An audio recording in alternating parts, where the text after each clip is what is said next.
back to Mrs. Edwards' math class. Go paper makers! Thanks, bud. All right, my friends. Let's see. Let's get you all set up here. Okay, I think we're ready here. Let's look at problem 6. I hope you are looking at all this stuff on a bigger screen. It's bad for your eyes to be doing all this on your phone. Anyway, so they've given you this Maclaurin series for natural log of 1 plus x. They're saying that this is the Maclaurin series for it.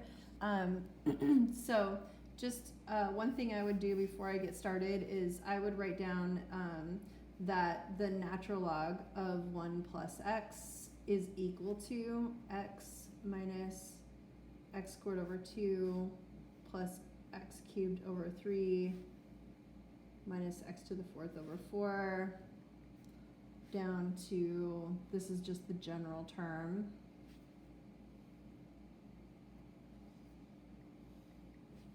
like so, okay? And then it's not true for all x values, it's just true for the x values that are in its interval of convergence, which at some point we end up kind of investigating later in the problem, okay? This series, so these two things will be equal, not for all x, but for some x. So I'll just say for x values that are in, I'll just use I for interval of convergence, okay?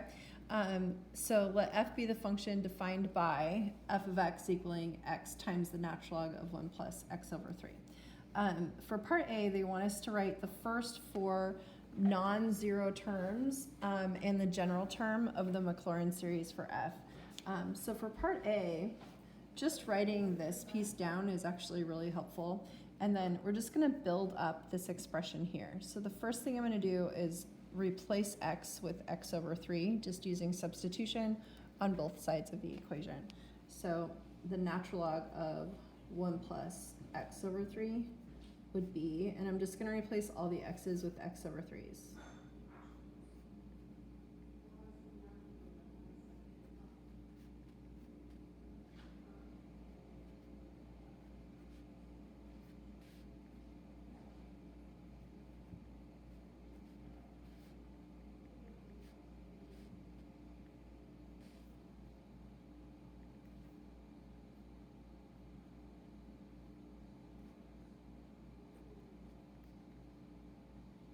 Like so, okay?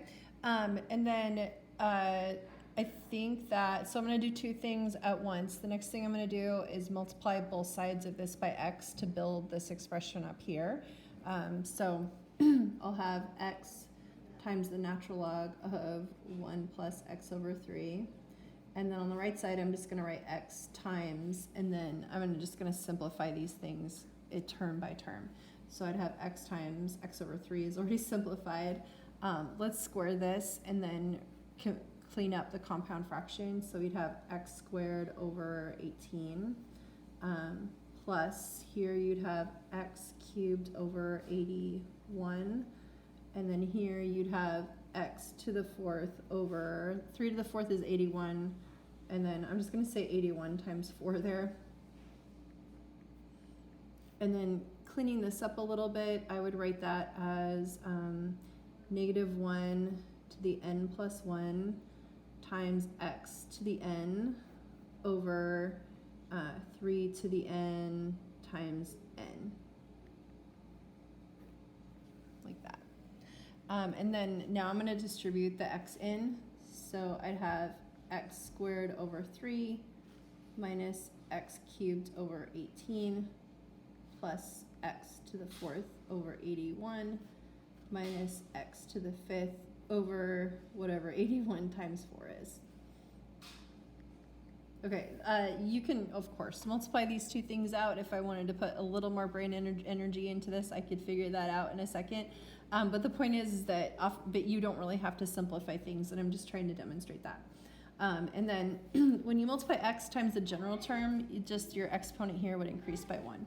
So you'd have negative 1 to the n plus 1 times x to the n plus 1 over 3 to the n times n, etc. And then they wanted us to write the first 4 non-zero terms and the general term. So 1, 2, 3, 4 non-zero terms, and then here's your general term. And you could always rewrite this just as is, but that is equal to f of x as well. So this is what I have here. This would be considered your answer for part A. Okay, part B. Let's determine the interval of convergence in the Maclaurin series for f. Show the work that leads to your answer. So what I'm going to do here, since this is, I hope pretty obviously to you, not geometric, we can't use our little our little common ratio trick that we've used in the past. So we're going to have to go to enforcing the condition of convergence of the ratio test. So, and I really like this sentence right here because when they say explain, I feel like it just takes care of it for me. So we enforce the condition of convergence of the ratio test. Okay, so what does that mean? It means that if you take the limit as n approaches infinity of a sub n plus 1, and a sub n is just your general term, okay? So if we replace all the n's with n plus 1s, what would this mess right here say? It would say -1 to the n plus 2 times x to the n plus 2 over 3 to the n plus 1 times n plus 1. And then dividing by a sub n is like multiplying by the reciprocal of this expression as is. So I'm just going to jump to that.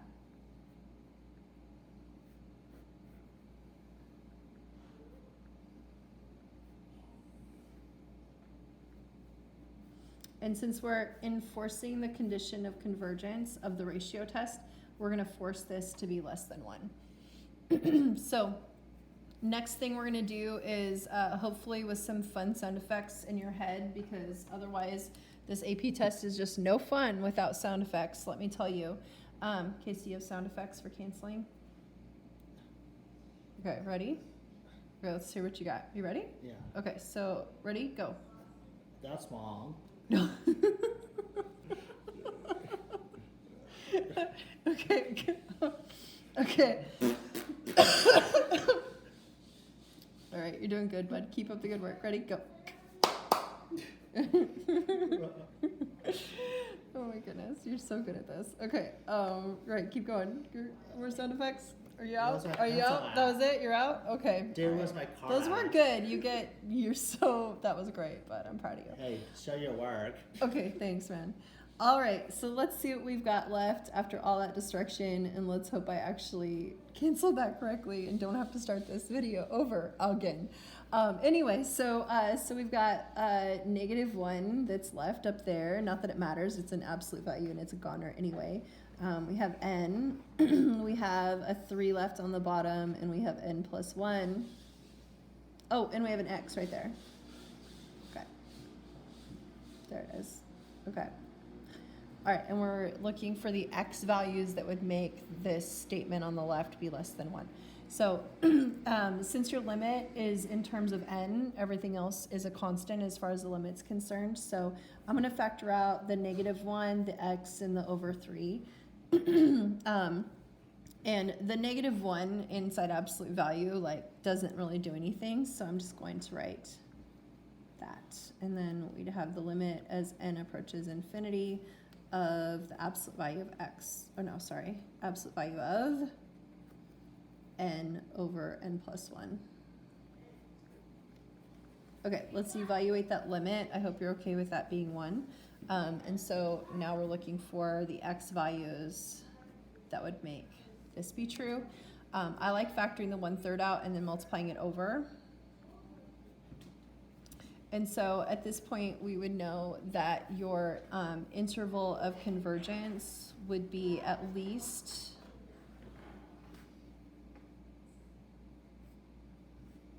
would include at least this stuff, okay? All right, now remember that the ratio test was inconclusive if you got exactly 1 for this statement, which is why we're going to need to do what's called checking endpoints. We're going to check to see what would you have at -3 and what would you have at 3. Okay, so I'm going to show that up here. So check endpoints. Okay, so let's check and see what would we have if x was equal to -3. For this, I personally prefer to rewrite this expression in sigma notation. So this is the general term. So I would have the sum as n goes from 1 to infinity. And I'm just going to take -3 and put it in for the x right there. So I'd have -1 to the n plus 1 times -3 to the n plus 1 over 3 to the n times n. The next thing that I would do is simplify this. I would start with this right here. I would rewrite that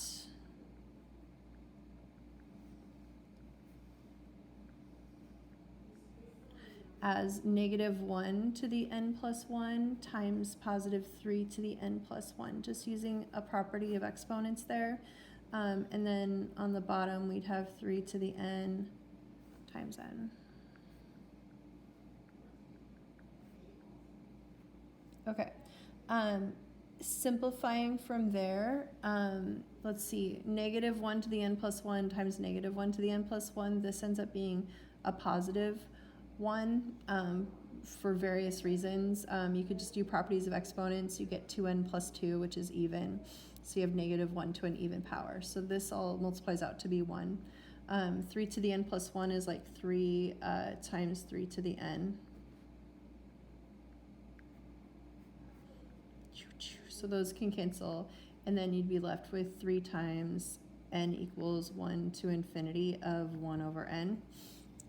Which, if you look at that, this is a divergent either p series, or you could think of it as the harmonic series, and then you're tripling something that goes to infinity, so it diverges. So I would say, I'm just going to say, which is a divergent, you could say a divergent p series, since that power on n is 1, and then, or you could say it's the harmonic series, which 3 times the harmonic series is anyway,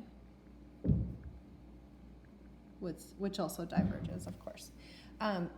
So what that means is that the -3 should not be included in the interval of convergence. So now let's check x equaling +3.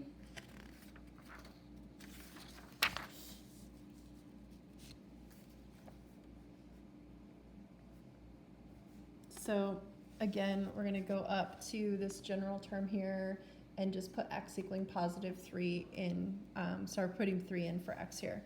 So that would give you the sum as n goes from 1 to infinity of -1 to the n plus 1 times 3 to the n plus 1 over 3 to the n times n. Simplifying this,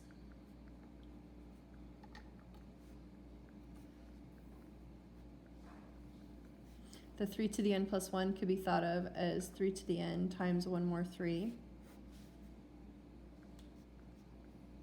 These guys would cancel, and then you're left with 3 times the sum as n goes from 1 to infinity of -1 to the n plus 1 over n.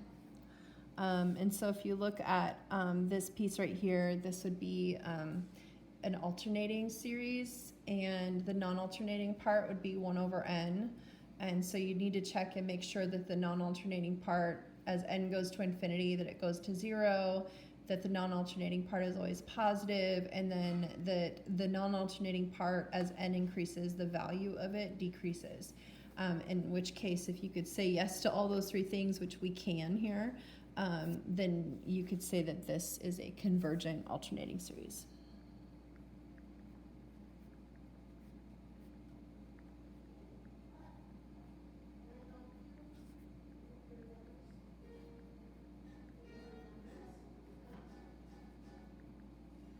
So what that means, my friends, is that in your interval of convergence, the positive 3 should be included in that.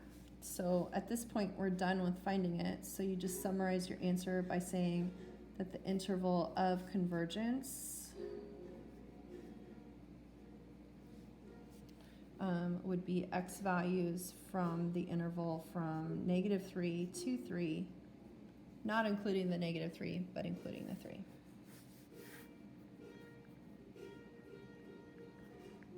There we go. All right, my friends. So now let's look at part C. Okay. All right, part C says, let P sub 4 of x be the 4th degree Taylor polynomial for f about x equaling 0.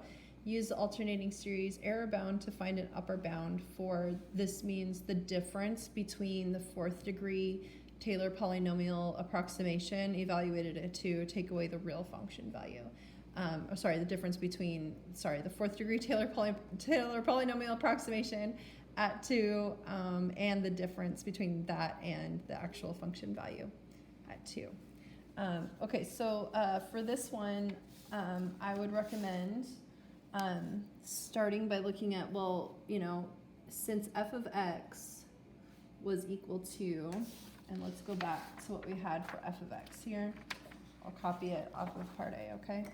So f of x was equal to x squared over 3 minus x cubed over 18 plus x to the 4th over 81 minus x to the 5th over 81 times 4, etc. So since that was f of x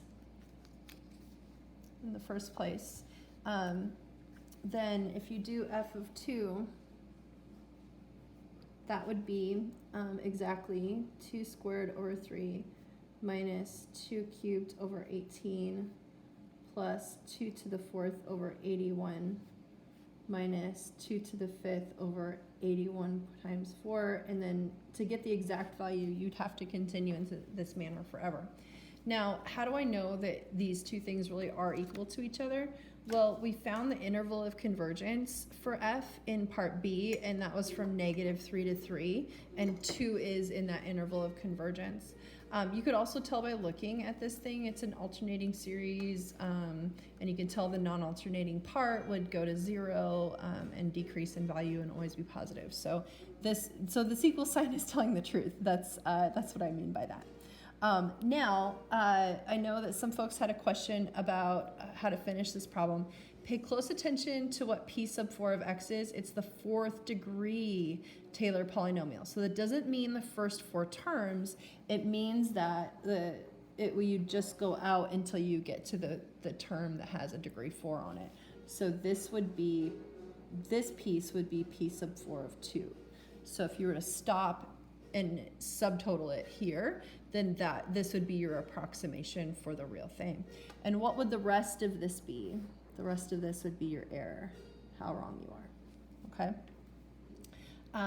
But they want us to, so this is an alternating series, it is convergent, and so the difference between the real sum and your partial sum is guaranteed to always be less than the magnitude of your first neglected term, which would be that -2 to the 5th over 81 times 4. So, and we did have a flashcard like this, and I did want you to have this memorized so you could get to a place like this and be able to just kind of say it, in words. So, since f of 2 is represented by a convergent alternating series,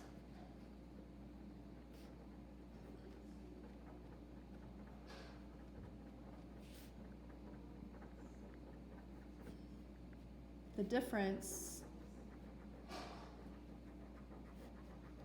between f of 2 and the 4th degree Taylor polynomial approximation evaluated at 2 is always less than, you could say the absolute value, or you could say the magnitude of the first neglected term.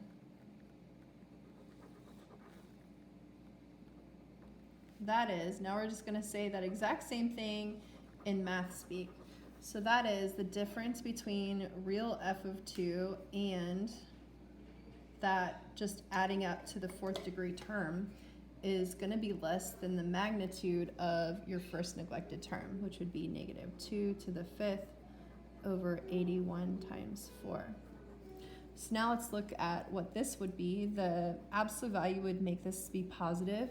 2 of these 2's will cancel with the 4, so I got away with never figuring out what 81 times 4 is, and then you'd be left with 8 over 81. So the last thing you could do if you want, this is exactly the same as, you know, the difference between the two numbers is the same even if you switch them. And so that matches the notation they had in the problem, and that is definitely going to be less than 8 over 81. And so if you read, they wanted to know what is your error bound, what is your upper bound for the error essentially, and so 8 over 81 would be your upper bound for the area, and then you're done. All right, my friends, I hope that makes sense, and I hope this helps. Take care, everybody.